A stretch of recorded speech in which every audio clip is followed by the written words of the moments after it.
اللہ الرحمن الرحیم۔ آج ہم بات کریں گے چارے کی تاریخ اور اس کی اہمیت کے بارے میں۔ دور حاضر میں چارہ جات جو ہیں یہ انتہائی اہمیت کے حامل ہیں، کیونکہ پہلے تو انسان صرف اپنی ہی خوراک کے بارے میں فکر مند ہوتے تھے، لیکن اب ان کی خوراک کا زیادہ تر حصہ جانوروں پر مشتمل ہے۔ ان سے وہ دودھ اور گوشت حاصل کرتے ہیں۔ چارہ جات کی اگر ہم تاریخ دیکھیں تو تقریباً 1500 قبل مسیح میں پہلی دفعہ چارہ کاشت کیا گیا۔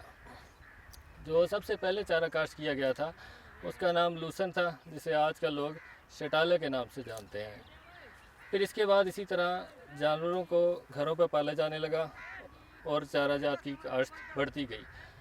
موجودہ دور میں کیونکہ زیادہ تر ہم جو ہے چارے کو خود ہی کاشت کرتے ہیں، اس لیے کیونکہ چارہ جات جانور کی انتہائی اہم ضرورت ہے، اور جانوروں کی آبادی جو ہے ہماری ملک کی مجموعی آبادی سے تقریباً 1.5% زیادہ ہے۔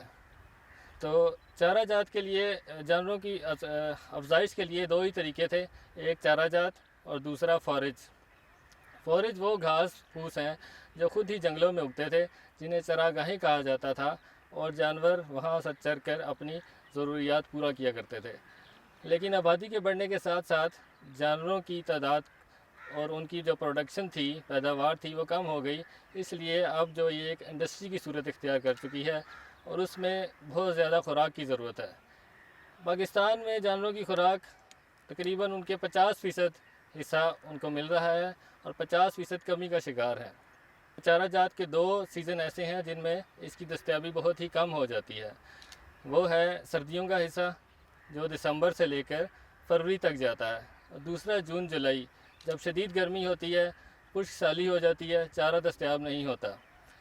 اس میں چارے کی ایک دوسری قسم یا اسے کہیں دوسری ٹیکنیک اختیار کی گئی، جس میں ہم چارہ جات کو محفوظ کر لیا کرتے تھے۔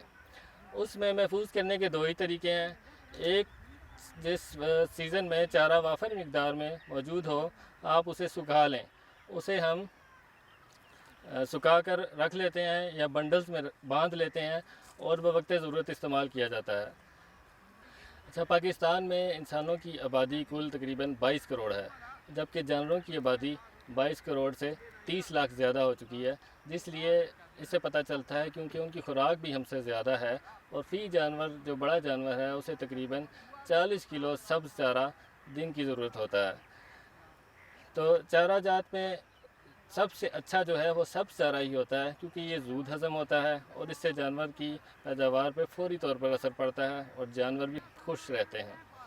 تو چارہ جات کی جو دوسری قسم جو میں آپ کو بتا رہا تھا، اسے پریزرو کرنے کی یا محفوظ کرنے کی، وہ سائلج ہے۔ سائلج کو بنانے کے سب سے آسان طریقہ تو یہ ہے، جو دیہاتی طور پر لوگ اپنے گھروں میں بھی استعمال کر سکتے ہیں، کہ ایک کھڈا کھول لیں یا ایک بنکر بنا لیں جس کی 3 سائڈیں کورڈ ہوں، اور اس کے اندر مکئی کی فصل جب وہ دودھیا دانے پر پہنچ جاتی ہے اس سٹیج پر، تو اسے باریک کترا کیا جائے اور پھر اسے دبایا جائے، چاہے آپ ٹریکٹر سے دبائیں یا کسی وزنی چیز سے دبا کے دبائیں، اور پھر اس کے اوپر پولی تھین کا شاپر جسے کہتے ہیں وہ چڑھا کر سائڈوں سے بند کر دیں۔ تقریباً 1 ماہ گزرنے کے بعد 1 ماہ سے 40 دن تک اس میں خمیر پیدا ہو جائے گا اور وہ محفوظ ہو جائے گا۔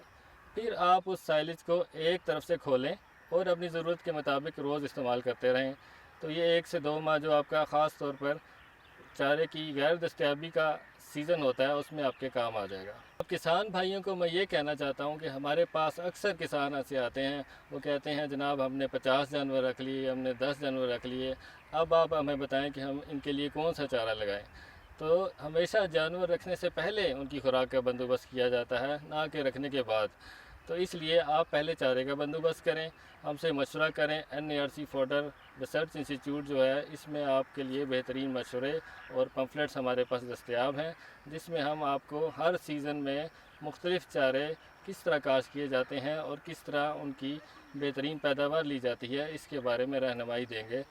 تو چاروں کے لیے سب سے ضروری جو چیز ہوتی ہے وہ چارے کی سلیکشن ہوتی ہے، کہ آپ نے کون سا بیج لیا ہے، آپ نے چارے والا بیج لیا ہے یا صرف بیج پیدا کرنے والی فصل کا بیج لے لیا ہے۔